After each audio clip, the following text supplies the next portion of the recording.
You're listening to Victory Baliwag. We hope that this message encourages you today.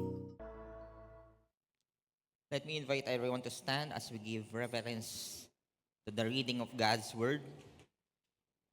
So if you have your Bibles with you, open it in Matthew chapter 7. We will be reading from verses 13 to 27. Kung gagamitin niyo po yung Bible dito, it's on page 474.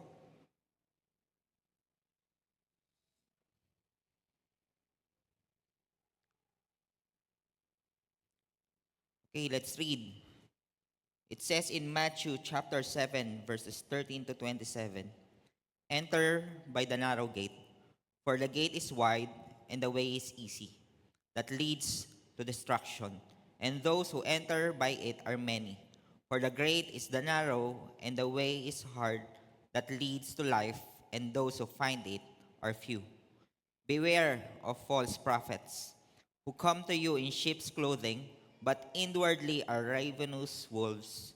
You will recognize them by their fruits. Are grapes gathered from thorn bushes or figs from thistles? So every healthy tree bears good fruit, but the diseased tree bears bad fruit. A healthy tree can bear bad fruit, nor can a diseased tree bear good fruit. Every tree that does not bear good fruit is cut down and thrown into the fire. Thus, you will recognize them by their fruits. Not everyone who says to me, 'Lord, Lord,' will enter the kingdom of heaven, but the one who does the will of my Father who is in heaven. On that day, many will say to me, 'Lord, Lord, did we not prophesy in your name, and cast out demons in your name, and do many mighty works in your name?' And then I will declare to them, 'I never knew you. Depart from me, you workers of lawlessness.' Everyone then who hears the words of mine and does them will be like a wise man who built his house on the rock. And the rain fell, and the floods came, and the winds blew and beat on that house. But it did not fall, because it had been founded on the rock. And everyone who hears these words of mine and does not do them will be like a foolish man who built his house on the sand. And the rain fell, and the floods came, and the winds blew and beat against that house, and it fell, and great was the fall of it." God bless the reading of the word for the people of the word. Let's pray. Father God, we thank you for once again gathering us into this place to hear your word. Father, thank you for the gift of your word. For you are very clear, for you are indeed very loving, for you are indeed great. Father, Holy Spirit, we ask of you, dwell in us. Open our eyes to see, our ears to hear. And Father, may we be a doer of your word. Let not this be just another knowledge for us. We thank you, God. We praise you. We worship you by hearing your message and doing it. In Jesus' name we pray. Amen and amen. You may now take your seats. Ayan, so ngitian mo naman yung katabi mo. Ayan. So, yung hindi mo masyadong kilala, pwede rin naman, safe place naman to. Pero pag hindi ka confident, wag na. Ayan, baka matag ka pa na medyo creepy. Pero, again, friends tayong lahat dito. We're family. So, again, magandang tanghali po sa lahat. So, we are now on a new series called Cause of the Cross. Ayan. So by the way, for those who doesn't know me, I'm John, one of your pastors here at Victory Baliwag. And for those who are new, we encourage you to join us in our discipleship. Pwede po tayong mag-fill up dun sa envelopes natin, yung details nyo, for us to connect you with one of our leaders and guide you towards discipleship, guiding you and walking with you on your journey to Christ. So, last week, sino dito nandito ka last week? Last week, last series, yung nabuo mo yung series. Ayan. So hindi ko na i-joke yung medyo may wish na kayo. Medyo gas-gas na yon. Pero kung matatawa pa rin kayo at sige, go lang. So, kung bakit ko tinanong, kasi that series talks about love. And the last part of that series talks about responding in that great from that great perfect love of God. And this series somewhat connect to it. It anchors or nag-anchor siya or it's a continuous idea of the love of God. But at this time, it is still under the idea of the cross. Buong taon po yung idea ng cross natin. That is why it is entitled The Cause of the Cross. So medyo ang thinking dyan, baka mamaya merong iba, teka, kala ko ba libre ang salvation? Kala ko ba free? Alam mo yung mga kaibigan mong mahilig sa libre? Kala ko ba libre to? Well, let us just start with that statement that salvation is free, but discipleship is costly. Again, salvation is free, but discipleship is costly. Yung salvation po natin, hindi naman tayo ang nagbayad niyan. Si Jesus ang nagbayad niyan with His life. And tayo, as someone who is a recipient or yung tumanggap ng salvation na yon, it also costs us something. Not to gain the salvation, but to live that salvation. To live it out. To be the instrument of God in this part of eternity. So, again, I think the most fitting example of which is the disciples. Kung susundan nyo yung mga buhay ng mga disciples, all of them somewhat live in a way na hindi naman ideal for us. Diba? Some of them left their careers, naghirap, and then some of which died even a death na hindi mo gugustuhin. And I'm not saying that gayahin natin yon totally, but it gives us the idea that following Christ is not a walk in the park. Hindi siya madali. Hindi siya madali. So yung kantang Ang Buhay ng Kristiyano ay masayang tunay. Totoo po yun, masaya naman. Pero yung idea ng masaya doon, minsan dinidikit natin yung madali. Ang buhay ng Kristiyano ay madaling tunay. Hindi po. So pwede nating sabihin na ang buhay ng Kristiyano ay fulfilling na tunay. Wow. Fulfilling na tunay. It's fulfilling. It is not easy, but it is all worth it. So yun yung idea of this. By the way, just to summarize all of this series talks about discipleship. This is our effort for us to always go back to the Word with the idea of discipleship. So alam naman natin lahat na tayo ay disciples of... Sino dito disciple ka ni Christ? Yung hindi po nagtaas, sino pong nagdi-disciple sa inyo? So okay lang yan, baka nahihiya lang, baka nakaganon lang. Ayan. So, pero sino sa inyo nagdi-disciple ka para kay Christ? So medyo di ba? So medyo, somewhat it is a self-assessment na kailangan ba? Yun yung pwedeng maging tanong dyan. So again, this is a 4-week series that talks about the cause of the cross.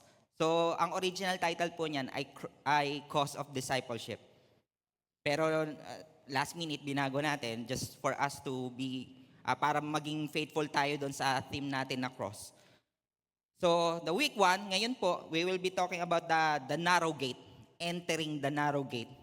The week 2 is forsaking all competing priorities, so about the priorities, denying oneself, and facing persecution. No, kung titingnan niyo po yung 4 na week na yan, hindi ko lang nailagay yung verse, pero dadaanan po niyan yung 4 na gospel.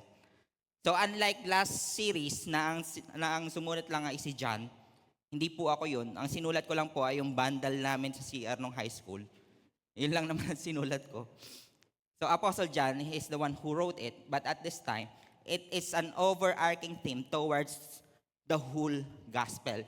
Walang gospel na nagsabi na madali ang discipleship. So yun yung point doon. So entering the narrow gate. So when we are entering the narrow gate, if I will be the one giving a title to this, I will put a subtitle to it, Choices. The cause of the cross is our choices in life. Yung mga desisyon natin, mga pagpili natin. Ngayon, ang sabi sa statistics, ang average person daw ay nagkakaroon ng desisyon or ng choices sa isang araw, over 35,000 choices. Dami, di ba? So binilang mo na. Teka, ano ba susutin ko kanina? Ano ba kakainin ko? Magtututbrush ba ako? Hindi. Sana naman wala na doon yung question na yun. Automatic po yun. Dapat pa nagtututbrush sa umaga. So, ano ba? Magcho-church ba ako? Di ba? Magko-commute ba ako? Dadala pa akong payong? So, ang dami. But yung 35,000 na yun, huwag nyo na pong bilangin. May hirapan lang po kayo. So, ang sabi doon, while this number might seem surprising, it is high, mataas po siya, they are subconscious and automatic. So, yung conscious po natin, yung conscious decision po natin, weigh about 120 or 200. Depende po kung lalaki ka o babae ka. Yung 200 po, ubos na yun. Kung sa susuotin pa lang kung babae ka. Teka, ito ba? Baka mabato ko dito. Stone to death. Wag. So, example lang po yun. So, kung titingnan niyo po yung pericope natin or yung verse natin, marami pong contrast dyan. Narrow gate, wide gate, yung healthy tree, yung bad tree, yung wise and yung foolish man, the sand and the rock. So madami po yan. So ibig sabihin, pag tutingnan po natin yung buo na yon in this, ng medyo malayo, in that overview, it talks about our choices in life. So hindi na po ito question ng free will. May free will ba? Meron po. Yun yung sagot, meron. So again, this is about choices. Ito, nakita ko to dun sa sa isang video sa YouTube na it's animation na kung saan the same person choosing different path along his day. So tapos sa dulo nito, meron nakalagay. Ang sabi doon, small choices becomes action, actions becomes habit, and habits become our way of life. So talking about discipleship, talking about our choices, tapos ang dulo po nito is Christian living. So matindi-tinding self-assessment ito. Paano ko ba ini-spend ang buhay ko? So yun yung dapat na nakapin sa atin habang nakikinig tayo. So Christian living. So let us all start with verse 13. Ang sabi dito, enter. So yung enter, it's an imperative. It is a command. Hindi po yan choice. Na pwede ka naman pumasok. Pwede naman, pwedeng hindi. No, enter. Enter what? The narrow gate. So bago po natin puntahan yung narrow, yung word na narrow at wide, punta muna tayo dun sa idea of gate. Sino dito may gate po kayo? Ayan, may gate kayo. Kami may gate kami, pagpasok mo nasa labas ka na. Hindi. Hindi ko alam ilan ba yung gate nyo? 8 ba yung gate nyo? Diba? Ano yung puro gate lang? If titingnan nyo po yung gate natin, meron po tayong picture sa mind natin of what is a gate. Now, at this context, kung titingnan natin, yung Matthew, lalo na po yung Matthew, they have their own context of what a gate is. Hindi po ito yung nasa bakuran, but rather this is a wall and a pathway through that wall para makapasok sa loob ng city. Kung titingnan niyo po yung Jerusalem, sa archaeological side, marami pong gate dyan. Merong Damascus Gate, merong Dung Gate, merong Dung Gate parang isda, no? So madami yan. So, ano yung gamit ng gate? So, hindi ko lang na-flash, pero kung titingnan nyo yan sa Bible, it is an entrance to the city, an entrance to a camp. May mga verse po dyan, Exodus, Ezekiel. Sa tabernacle, there's also a gate. And even in palaces, meron din pong mga gate. Na kung para lang mas malinaw sa atin, this is an overview or a top view of that gate. So merong outer wall city, merong outer city gate, bukod pa doon, there's an inner gate. Kung papansinin niyo po, meron pong kwarto dyan. Diyan po pumapasok yung mga rider, tapos nag-iiwan ng parcel. Hindi ko alam, mamaya po makukuha niyo yun. So, kasi baka mamaya kasi yung mga gate natin, para saan po ba yung mga gate natin? It's for protection. Kala ko sasabihin para po i-meet yung rider. Hindi, additional na lang po yun. Pero again, the intent of the wall is protect something that is inside. It's a partition of two places, yung outer at yung inner. So, yun yung idea nito. And kung titingnan nyo, if you're one of those people na nandoon ka at naririnig mo tong sermon na to, malamang sa malamang, ito yung nasa isip mo. Hindi yung bakal lang, hindi yung manipis lang, may nakalagay na beware of dogs, hindi iyon. Ito. Kasi yung Matthew, sinulat po siya for the Jews, for the people. Meron siguro pang ilan-ilan na Gentiles na nakikinig doon. By the way, this sermon was inside. You can find it inside the Sermon of the Mount. This is a part of it. Sermon of the Mount, yun yung nagsasermon si Jesus, tapos apakadaming tao. Diba? Hindi po yung highlight doon yung isda. Ang highlight po doon is yung word ni God, yung word ni Jesus at yung sinesermon niya doon sa mga tao.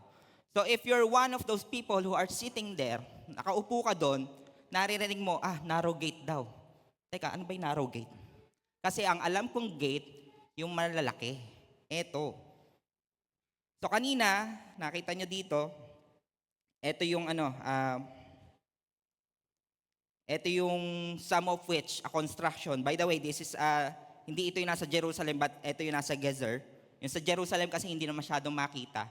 But at that time, they assume na yung gate at that time ay pare-pareho.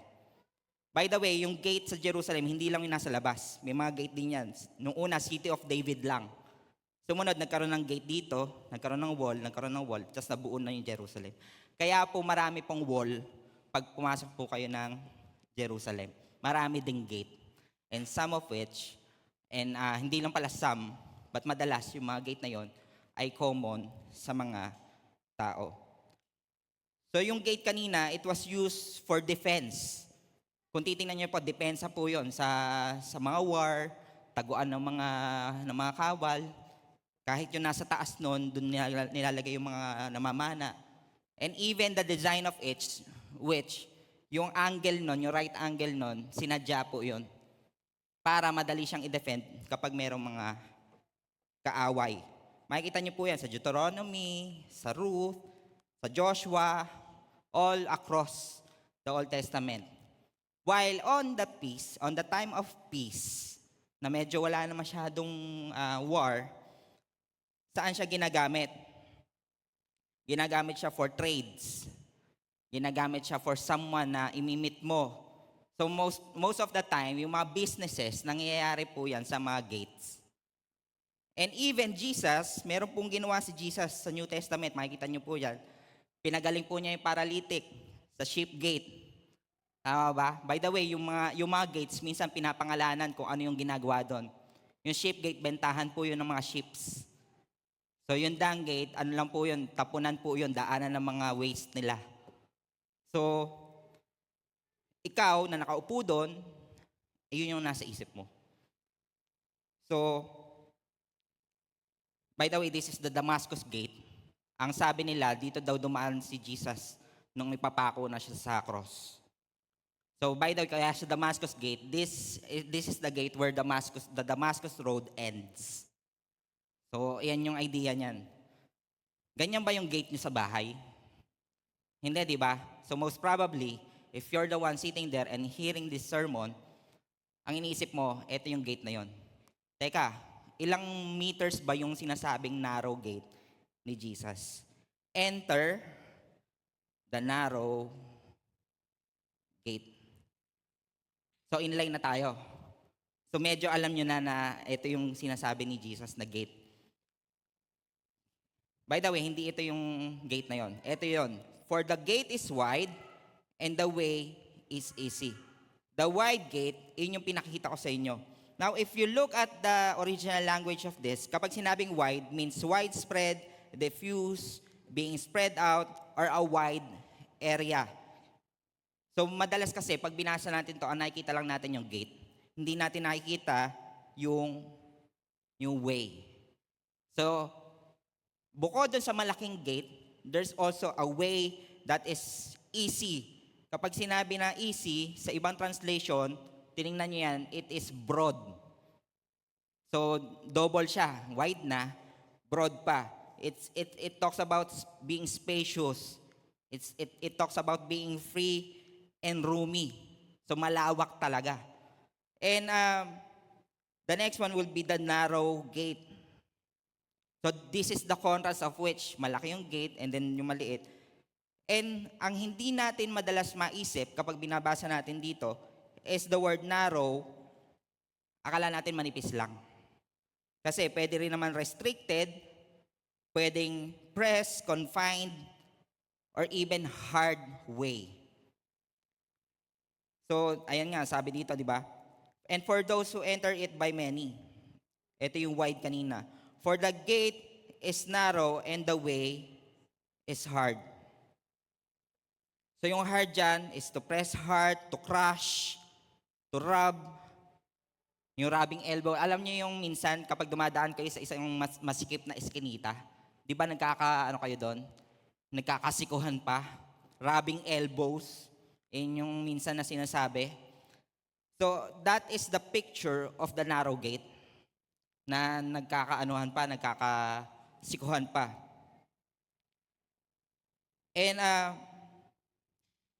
And if you look at this, pag tingnan niyo po yung idea na to, there's a parallel verse on Luke, chapter 13, verse 23, na nagtanong, Lord, will those who are saved be few? Maharahil, naging tanong niya na rin to. Yun bang mga maliligtas, konti lang ba? Konti lang ba? Few. Kung iisipin nyo, ang luwag-luwag ng langit, bakit konti lang yung masasave? Di ba, somewhat, it very intriguing. Very, parang medyo kinakalabit yung curiosity natin. And, Jesus answered, strive to enter through the narrow door. Yung word na strive dyan, somewhat gives us the idea, or kung titingnan natin yung original language, it talks about pain. It talks about suffering. It talks about bleeding. So yun yung idea niyan. Ngayon, yung narrow gate, have you entered a narrow gate na kung saan, papasok ka pa lang, medyo sa sobrang hirap, you bled with pain. Wala, di ba? So that is the idea. Yun yung binibigay na idea ni Jesus na mahirap pumasok dun sa narrow door. Na-encourage ba kayo? Na-encourage kayo? O parang, teka, ayoko na. Now, if you find offense at this, I don't know kung ano pa. Now, if you look at this, ang sabi nga, di ba, the gospel is offensive. Bakit? We are fallen people. If you don't take offense at this, baka hindi naiintindihan or hindi lang interesado. So, yun yung idea nito. Now, bear with this. Kasi, yung suffering natin, hindi lang hindi lang yan power trip ni Lord. Meron pong rason yan. And if you look at this, pag medyo scientific tayo, pag tiningnan nyo po sa census, way back 2020, tiningnan ko Sabi dito, approximately 91.5% of the population in the Philippines identifies themselves as Christian. 91.5%. So yung 9.5% parang germs yun. Hindi. Yung 9.5%, hindi ko po alam kung bakit hindi sila kasali. Pero yun, doon na lang tayo sa 91.5%. Yung 91.5% na yun, hindi lahat ay willing dumaan doon sa narrow gate. Bakit? Sabi, identifies themselves as Christian. Sino ba nag-identify sa atin as Christian? Hindi ba yung belief natin? Hindi ba si Lord? Hindi naman yung tayo, sasabihin natin, alam mo, Christian ako. Nilagay ko nga doon sa Facebook bio ko, Christian. Di ba? I'm a disciple of Christ. Son of the King. Di ba? Hindi, sa bio mo, kung ano pa yung nakalagay. Pero again, hindi po doon na-define yun. Sadly, sana ganun kadali. Pero again, this is about the narrow gate. This talks about our choices in life. Yun po yung intro. So, ito po yung points natin. Our choices, not just all of those choices, but the choices that matters. Ito po yung choices na merong halaga. The choices of who to believe, the choices of what to do, and the choices where to remain. So, yan po yung mga nakita ko dun sa pericope natin.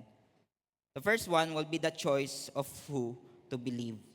Ang sabi, beware of false prophets. That's a command. That's an imperative. Command po yun. Dapat daw, meron kang discernment, alam mo kung sino yung false at true sa mga prophet. Ngayon, paano mo daw ma-identify yung false prophet? Ang sabi, who come to you in sheep's clothing, but inwardly are ravenous wolves. Ibig sabihin, there is a pretense. Hindi nila sinasabi kung ano talaga yung intention nila. So, what are the prophets? Kung titingnan nyo po yan by definition, ang sabi, a person who spoke divinely inspired messages. Those are the prophets. Pero ano yung false? Baliktarin lang natin. The people who doesn't speak divine inspired messages, who doesn't speak the word of God. So we have to be mindful. We have to be discerning of the things that we are hearing. Hindi ngunit po nag-post ng Bible verse ay Christian na. Hindi ngunit nagtuturo tapos gumagamit ng Bible verse, Christian na. Kailangan po may Holy Spirit. Kailangan tinutulungan tayo ng Holy Spirit para ma-identify kung ito ba ay biblical o hindi. Kasi ang mahirap po sa atin, minsan ideologies na lang. Madalas po yun, magpipreach, magbabasa ng verse, tapos yung preaching, wala na. Tungkol na sa feel good, tungkol na sa pagpapayaman or anything else. By the way, yung false prophets po, malalaman din natin yan sa fruits. Sabi dito, and you will recognize them by their fruits. Ano po ang fruits ng false prophets? False gospel. Ang hirap naman nun, di ba? Kasi prophet siya, tapos false gospel yung tinuturo. Obviously, false prophet siya. Kasi ang hirap naman magturo ng totoong gospel tapos ikaw, hindi ka totoong prophet. By the way, yung prophet, Baka mamaya sinasabi nyo yung nagtuturo lang sa harap. Pwede naman, but in Old Testament times, those are people who were used by God para i-convey yung message niya. But at this time, that yung power ng cross, nagkaroon tayo ng access kay God. And everyone who speaks the word of God is a prophet. So tingnan mo yung katabi mo. Prophet po yan. So, again, this is not just about functions. This is not just about position. This is who you believe in. So, ang hirap naman, no, yung meron ba dito yung paggising mo? Parang paggising mo, pagdilat mo, di ba? Sino kaya sinungaling yung gusto kong pakinggan ngayon? Wala naman, di ba? So lahat naman tayo gusto natin mapakinggan yung totoo. Pero again, we are being deceived by these false prophets. Ang sabi nga, in America alone, survey po ito, and I think it goes to everywhere. Meron 3 gospel na false gospel na kumakalat ngayon. Number 1, prosperity gospel. Alam naman po natin lahat yan. Yan po yung gospel na kung saan maniwala kay Lord, yayaman ka. Diba? Maniwala ka kay Lord, mag-tithes ka, mababayaran mo lahat ng utang mo. Alam mo, magbasa ka ng Bible, lahat ng wish mo matutupad. Wish ko lang. Di ko alam eh. Pero if yun yung kadalasan, it gives you a false promise. It gives you a false hope. Nakita niyo po ba si Apostle Paul na naka-Lamborghini? Hindi po eh. Wala namang sumunod sa kanya para yumaman. I have nothing against being rich or being wealthy. Gusto po ni Lord yan. But in His own way. What is pleasing to His eyes. And your wealth will be used for the expansion of His kingdom. Iyon po yun. Meron naman political gospel. Nako, malapit na yung botohan. Alam nyo, sa tingin ko, ginagamit ni Lord si ano. Dapat kompleto yan. Kompleto. Vote straight. Diba? Parang Dragon Ball yan. Pag hindi po kompleto yan, hindi po matutupad.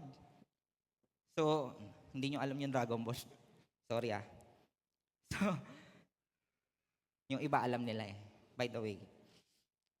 So, it is a subtle lie. That political gospel is a subtle lies in the position of the heart. Wala naman din pong masama na maghanap ng godly leaders. Actually, dapat nga eh. Kaya lang, kapag yung desire for someone to take a position na overtaken na niya yung message of salvation, iba na yun. Lalo na minsan, may nakausap ako, ang sabi sa akin, alam mo, pastor, kailangan may position sa kasi hindi tayo pinapakinggan kapag hindi pinapakinggan yung gospel kapag walang position. Sabi ko, talaga? So, anyway. So, let us be discerning. Ano ba yung laman ng puso ng tao? Having position or no position at all, kailangan yung heart natin is really the message of reconciliation. It's the gospel. Diba? And dun sa 3 na yon, prosperity, political gospel, yung pangatlo, ito yung mahirap makita. Yung personal gospel. Yung customize yung gospel. Alam niyo, parang yung cellphone nyo customize. Hindi ko alam eh. Pero personalized na yung gospel. Ang sabi dito, the central fallacy in this gospel is the idea of self-help, self-love, self-care. Yung doon umiikot. Alam niyo yung okay naman kami dalawa ni Lord. Mahal ko si Lord, mahal niya ako. Tapos, alam niyo yun, ganun na lang. Ayaw ko mausap ng tao or anything. Tapos, they even have this idea na puro love lang. I think dito galing yung ano eh, yung personal, by the way, hindi ngunit sinabi natin personal, hindi ini-invalidate natin that God is a personal God. He is personal. But the personal gospel is somewhat a gospel that is molded by our own hands. Tayo yung gumawa. Pinipili natin yung mga bagay-bagay. I think dito galing yung progressive gospel eh. Alam niyo yung progressive gospel, progressive church, na ang sabi puro love lang. Na ang pinopromote nila is just freedom. Na they can even do whatever they want. Even the Bible is very strict and very, very serious of that sin. Ayaw ni Lord nun, ang linaw sa Bible. Pero ang sabi nila, outdated na daw. Talaga ba? Outdated? So, again, even tayo na nasa church na can be a victim of the false gospel. Narinig mo na ba yung statement na basta wala kang ginagawang masama, okay lang? Narinig nyo na yun? Alam mo, basta wala kang ginagawa, okay lang yan. It seems na wala siyang harm sa atin, walang epekto sa atin. But again, remember the statement ng una, those little choices becomes habit. And those habit becomes your lifestyle. Naniwala ka, okay lang. Diba? Samantalang, ang sabi, you even, kung usapang reconciliation ito, ang sabi ni Jesus, iwan mo muna yung alay mo. Tapos pumunta ka muna sa may atraso ka, makipag-reconcile ka muna bago mo dalhin yan sa templo. So I'm not saying na wag kang mag-Sunday service kapag may kaaway ka, but rather, you get the principle. Reconciliation comes first. Kasi yung gospel nga somewhat equates to the message of reconciliation. In yung idea. So, a healthy tree cannot bear bad fruit. The healthy tree, the diseased tree, those are contrasts, the bad and the good. So, this is giving us the idea that you will recognize them by fruit. Kanina pa natin sinasabi, by their fruit. Not on the things, hindi yung mga sagot nila sa exam. It can be, pero if you look at their lives, in yung fruit nun. Wag na tayong pumunta doon sa Galatians. Alam na natin yan eh. Wala sila nun. Pwedeng meron, but again, the fruit talks about how they live their lives. Sabi nga sa Mark 16, verse 16, whoever believes and is baptized will be saved. But whoever does not believe will be condemned. The second one, choice of what to do. What you believe in, who you believe in, and what you do. Ang sabi dito, not everyone who says to me, Lord, Lord, will enter the kingdom. Not everyone. Hindi po ako may sabi niyan. Huwag po kayong magalit sa akin. Hindi daw po lahat. Tingnan mo yung katabi mo, sabihin mo, sana kasama ka. Wag. So, wag po kayong magalit sa akin na kasi yan po yung nakalagay. Not everyone. But the one who does. Sorry yung impulsive mind ko umaatake. Yung gumagawa. Tagalogin natin medyo pangit sa tenga eh. Yung gumagawa. Who is doing the will of the Father. Yung gumagawa ng will ni God. Again, the salvation is free. The discipleship is costly. The discipleship is somewhat very uncomfortable. Hindi po komportable ang discipleship. Bakit? May mga rough edges po tayo. Tapos yung mga rough edges po na yan, hindi po yan nawawala po yan, tinatanggal po yan. Diba? Kayo lang pagkakain kayo ng gulay, diba? Tinatanggal niyo yung mga parts na hindi niyo gusto. So, it goes to show that not everything that you are doing. Kasi the will of the Father, kasi ang sabi dito sa verse 22, on that day, talking about the end times, Madalas po kapag sinabi niyo pong on that day sa New Testament, ay end times yung sinasabi. Many will say to me, Lord, Lord, did we not prophesy in your name? Did we not prophesy in your name? Kapag translate natin yan, hindi ba Lord, nag-pray naman ako sa'yo? Nag-encourage pa nga ako eh. And cast out demons in your name. Lord, kinasa out ka naman yung kapitbahay namin. Hindi. Lord, kinasa out. Tinulungan ko naman siya. And do mighty works in your name. Lahat naman ng ginagawa ko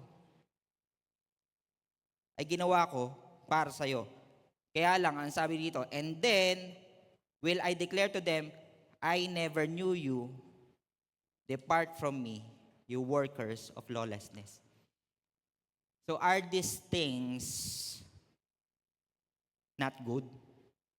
These are good things.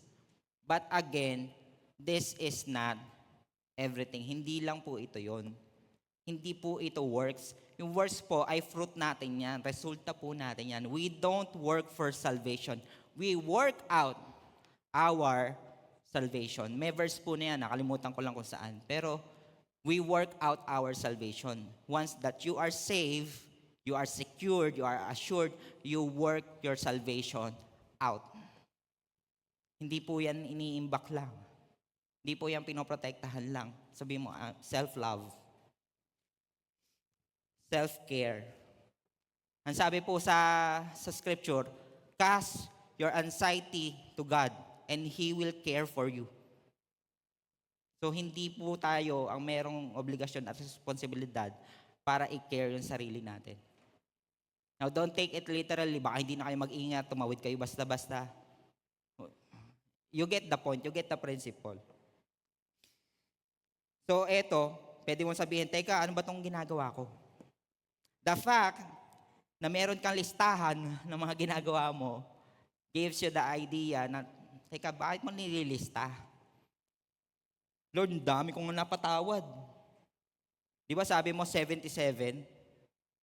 78 na to, may pasobra pa.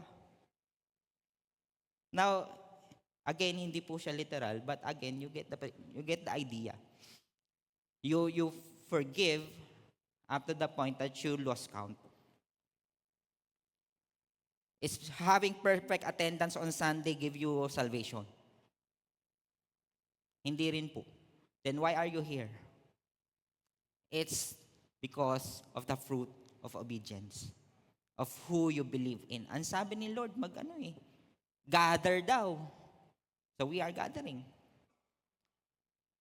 So this is in both word and action. This is living. This is having relationship with God. And sabi nga sa Matthew chapter 25, hindi ko lang alam kung nandito. I think wala. But again, sabi dito, and the king will answer them, truly I say to you, as you did it to one of the least of these, my brothers, you did it to me. If you want to know the will of the Father, or you want to do the will of the Father, check mo yung ginagawa mo sa kapwa mo.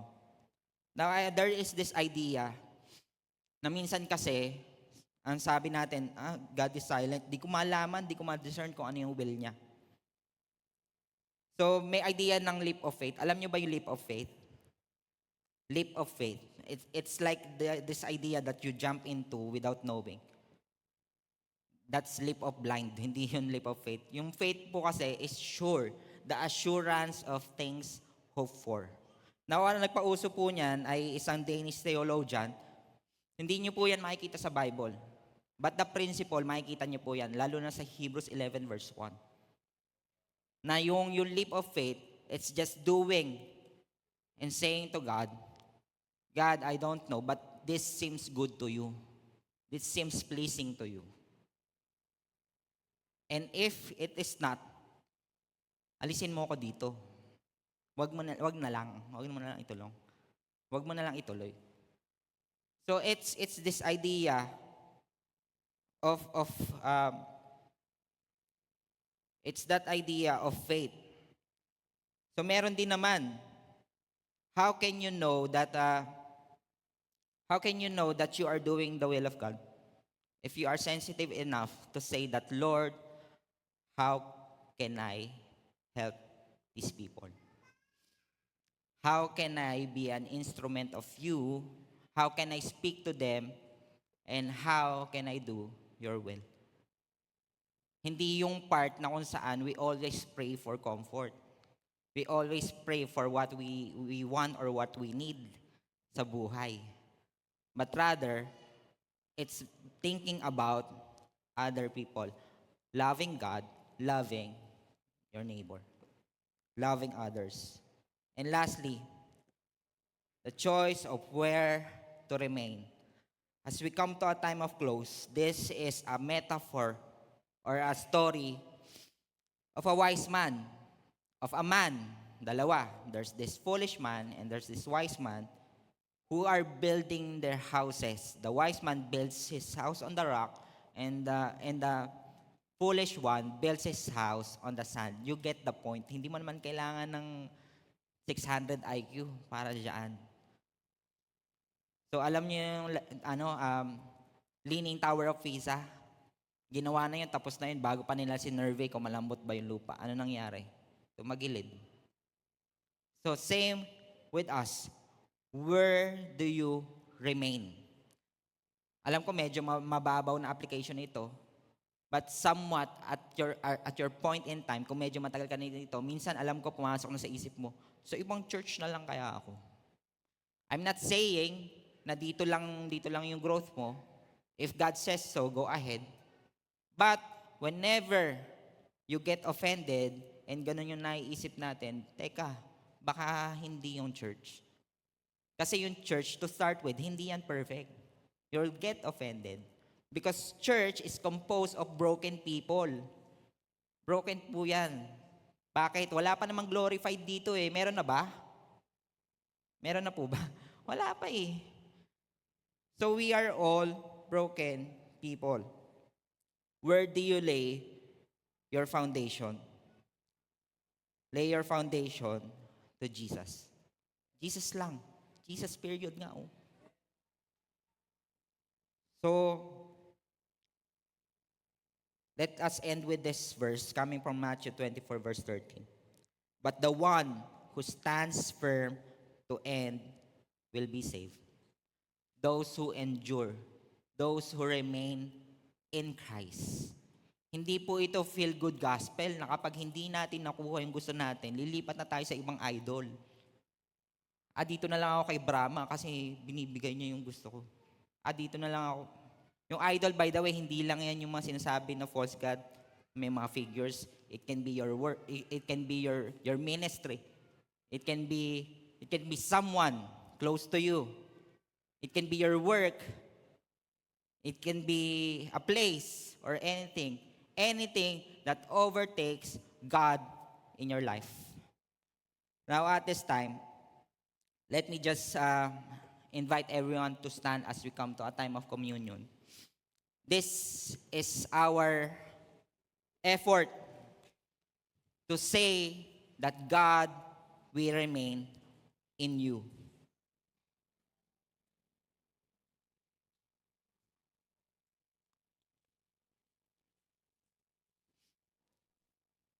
So before we partake of the communion, it is important for us to always understand. Dapat alam natin kung bakit pa natin ginagawa ito. Hindi naman po ito legalities lang, hindi ito technical lang. But rather, this is also spiritual to us. This makes us remember of those things, of who to believe, what to do, and where to remain. This is an expression that we remain in Christ. Now, according to 1 Corinthians chapter 11, verse 24 to 25, partaking of the bread and the cup is a commemoration. Pag-alala po ito, that the sacrifice of the Lord Jesus Christ is made. It's finished. And it is also for the forgiveness of our sins. to include us in the new covenant relationship with God. It says in 1 Corinthians chapter 11, verse 24 to 25, the Lord Jesus Christ, on the night when he was betrayed, took bread, and when he had given thanks, he broke it and said, "This is my body which is for you. Take it and eat. Do this in remembrance Wala of na me." siguro. Let us all raise our bread and pray. Father, we thank you for sending your Son, our Lord Jesus Christ. As we partake of the bread, we remember and participate in his blood that was broken for us. Thank you for letting him take our place in receiving the judgment that we deserve because of our sins. We also recognize that all of us who partake of the bread today are one and are all part of his one body, the church, the body of Christ, broken for us. Thanks be to God. Let us now partake of the bread.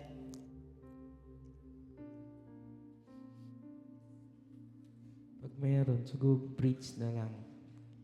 Jesus, you're all. Siguro kahit isa lang. No. Isa, tapos iba ang isang buo ng Jesus, tapos my cross, tapos chorus na lang. In the same way, after supper, he took the cup and said, "This cup is the new covenant in my blood, which has been poured out for you for the forgiveness of sin. Nagpakanta pa, pero pag Take hindi it na nagpakanta, and drink. depende pa rin Do kay this Pastor. in remembrance of me." Let us all raise our cup and pray. Father, we thank you for the blood of our Lord Jesus Christ. As we partake of the cup, we remember and participate in his blood that was poured out to cleanse us from all of our sin. We thank you that through faith in him, we are now holy, righteous, and pure before your sight. We thank you that through him, all of our sins are forgiven. We could stand before your presence without any guilt, condemnation, or shame. We also thank you that through his blood, we are now part of the new covenant relationship with you. We can now call you our Father, and you have received us as your beloved children. We thank you that we are also now part of this new covenant family, the church. May we live our lives in love and unity with one another, even as we love and are in unity with you. The blood of Christ shed for us. Thanks be to God. Let us now partake of the Lord's cup together.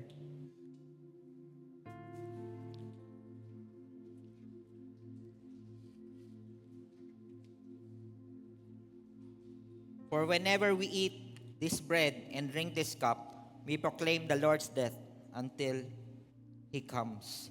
Let's pray. Father God, we thank you for always reminding us of the things that you have done, who you are as our Lord. Father, may we find peace of who to believe in, what to do, and where to remain. Father God, let our worship be an expression of our belief in you. Let me invite everyone to worship Isang ano as lang, we isang Jesus, my cross, come tapos chorus na. to a time of close.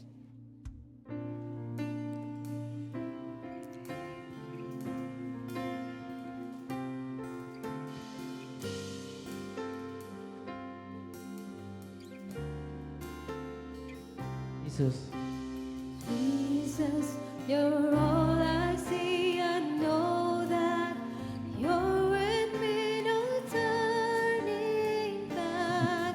No Build up na. turning back. My cross.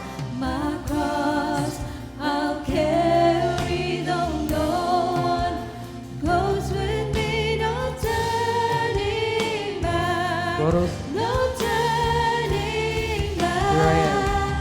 Here I am. Oh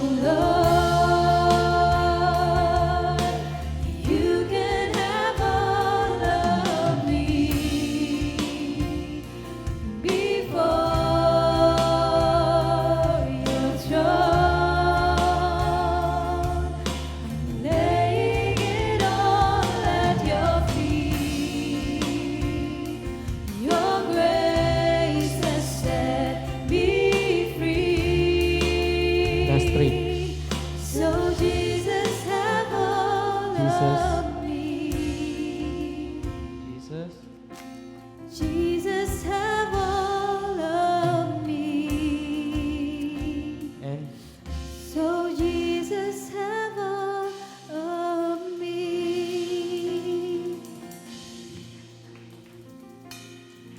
Now, let me share to you a story or a part of a literature called The Pilgrim's Progress.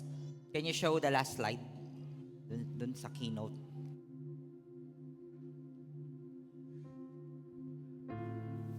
So this is an allegory of the Sermon of the Mount. So ginawa itong movie, pwede niyo panoorin, but at the part where the pilgrim named Christian, nakita na niya yung papunta na siya sa narrow gate, naligaw na siya, nakausap niya yung isang tao, tapos pagpasok niya sa narrow gate, ang sabi niya, is it possible to get lost along the way? Yun sabi niya. Now, yung lalaki, ang sabi niya, there are many ways of the path. I guess there are so many temptations. Marami pong temptations. Maraming ibabato sa inyo. Pwedeng yung kakilala nyo, pipigilan kayo. Pwedeng yung mga bagay na gusto nyo, nasa harap nyo na, kailangan nyo pang hindi piliin. But you'll know the right way from the wrong way. Malalaman daw natin. Because you will always stay on the narrow path. You will always choose to suffer for Christ. Not in a sense that we are patrons of suffering, but rather we are patrons of Christ. And that includes suffering. Believe it or not. Ayaw man natin o hindi. But the good news is, you will not do this alone. You will walk with someone. You will walk with everyone here on the church. That is called discipleship.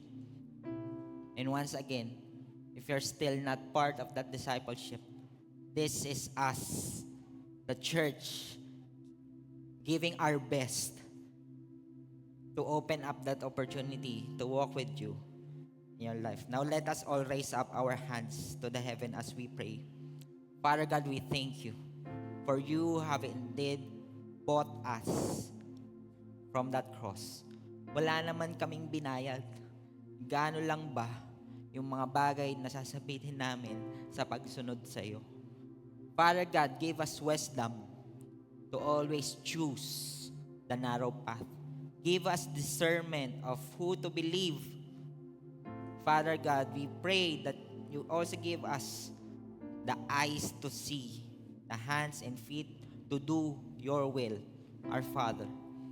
And Father God, we pray that we will always remain on you, our rock, our cornerstone. We will build our life on you, our God, the living God, the true, the loving, the kind, the ever-powerful God. No other than you. Father God, we thank you.